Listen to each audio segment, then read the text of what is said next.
میرے بھائی اگر موت کے بعد زندگی نہیں ہے، حساب و کتاب نہیں ہے، تو ٹھیک ہے آپ اس سوال کو پی جاؤ اور لائف اپنی مرضی کے بولو مطابق گزارو۔ لیکن اگر حساب و کتاب ہے،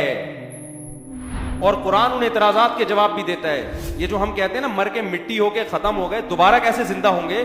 قرآن کہتا ہے یہ کیسا الزام لگا رہے ہو؟ جو خدا اس مٹی سے انسان بنا سکتا ہے، جو مرغی کو 21 دن تک یہ سکھا سکتا ہے کہ ایسے ایسے گھمانا ہے، اور اس چوزے کے اس انڈے کے اندر ایک زردی ہے ایک سفیدی، 21 دن کے اندر اس میں آنکھیں بھی بن گئی، ٹانگ بھی بن گئی، ناک بھی بن گئی، دل بھی بن گیا، دماغ بھی بن گیا، جگر بھی بن گیا اور مغز بھی بن گیا، یہ ساری چیزیں بن کے 21 دن میں چوزا خول پھاڑ کے باہر آیا۔ باہر آتے ہی اس کو اپنی ماں کا بھی پتا ہے، اپنے دشمن کا بھی پتا ہے، بلی کو دیکھ کے چیختا ہے، حالانکہ آج تک اس نے بلی کو چیر پھاڑ کرتے ہوئے نہیں دیکھا، ماں کی گود میں گھسنے کی کوشش کرتا ہے اور پہلے دن سے دانا چگنا شروع کر دیتا ہے، اس کو پتا ہے کیا کھانا ہے کیا نہیں کھانا۔ ایسے ایسے کمالات جس خدا کے، جس نے منی کے قطرے سے انسان کو بنایا، ایک پانی کا قطرہ ماں کے رحم میں گیا، ماں روٹی کھا رہی ہے، اسی روٹی سے بچے کی آنکھ بن رہی ہے، اسی روٹی سے بچے کی ناک بن رہی ہے، اسی روٹی سے بچے کا دل بن رہا ہے، اسی سے بچے کا دماغ بن رہا ہے، اسی سے بچے کی ناک بن رہی ہے۔ صرف 9 مہینے کے مختصر عرصے میں یخلقکم فی بطون امہاتکم، اللہ کہتے ہیں ماں کے پیٹ میں تمہیں بنا رہا ہوں، فی ظلمات ثلاث، 3 اندھیروں کے اندر۔ کوئی کنسٹرکشن کرنے والا مزدور ڈینٹنگ پینٹنگ کرتا ہوا نظر نہیں آئے گا، کوئی چھینی ہتھوڑے لے کر ٹویوٹا کمپنی میں جب گاڑی بنتی ہے ہزاروں مستری، ہزاروں مزدور اور ہزاروں میکینک لگے ہوئے ہوتے ہیں، کوئی ٹائر بنا رہا ہے، کوئی اسکرو بنا رہا ہے، کوئی ونڈ سکرین بنا رہا ہے، کوئی بونٹ بنا رہا ہے، یہاں کوئی بھی نہیں ہے، روٹی سے بن رہی ہیں، گوشت سے، دودھ سے ساری چیزیں بن رہی ہیں۔ ایسے سافٹ ویئر اس پانی کے اندر اس خالق کائنات نے سالو کر دیے، ادھر 9 مہینے میں دھکا دے کے اس کو ماں کے رحم سے باہر نکالا۔ باہر نکلتے ہی اب ماں روٹی کھا رہی ہے، دودھ پیدا ہو رہا ہے، ماں کی چھاتیوں میں جانا شروع، اور بچہ کچھ بھی نہیں جانتا لیکن ماں کی چھاتیوں کی طرف لپکنا شروع۔ اس کو خدا نے ماں کے پیٹ میں سکھا دیا، باہر آتے ہی ادھر تیری ڈائریکشن ہے، یہاں کا سفر کرنا ہے، اس طرح ماں کی چھاتی کو منہ میں لے کے سک کرنا ہے اور دودھ پیٹ میں اتارنا شروع کر دینا ہے، اور پھر جوانی کی دہلیز پہ قدم رکھتا ہے، آسمان سے بارشیں برس رہی ہیں، زمین میں تناور درخت پیدا ہو رہے ہیں، زمین کھود کے دیکھو نہ آم کا ذائقہ نہ آم کا رنگ، نہ امرود کا ذائقہ نہ امرود کا رنگ، گوبر پانی مٹی کے ملاپ سے آم کی گٹلی ڈالی آپ نے، اس زمین کو سگنل دے دیا کیا پیدا کرنا ہے، گوبر پانی مٹی کے ملاپ سے آم کا درخت، ادھر درخت پیدا ہوتا ہے، ادھر اس میں پھول بننا شروع،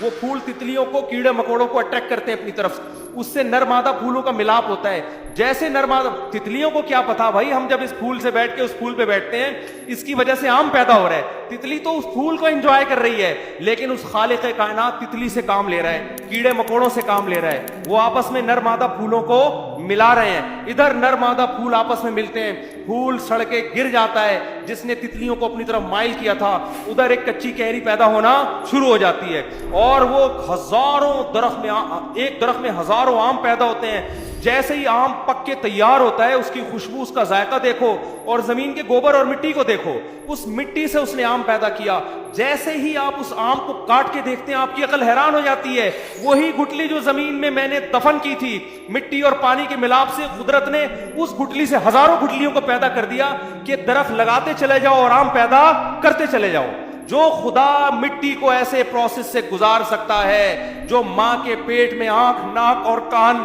پیدا کر سکتا ہے، جو خدا مرغی کو یہ سکھا سکتا ہے کہ کیسے تو نے اس کے پیٹ سے چوزے نکالنے اور کیسے حفاظت کرنی ہے، وہ خدا قبروں میں مرنے کے بعد، انسان کے مٹی ہونے کے بعد 1 سیکنڈ میں انسان بنا کے اپنے سامنے کھڑا کر سکتا ہے۔ جو بدبخت یہ کہتا ہے کہ مٹی بننے کے بعد دوبارہ پیدا نہیں ہوں گے، قیامت کے دن اللہ کہتے ہیں ان لوگوں کو میں آگ میں ڈالوں گا۔ اتنی قدرت کے نمونے انہوں نے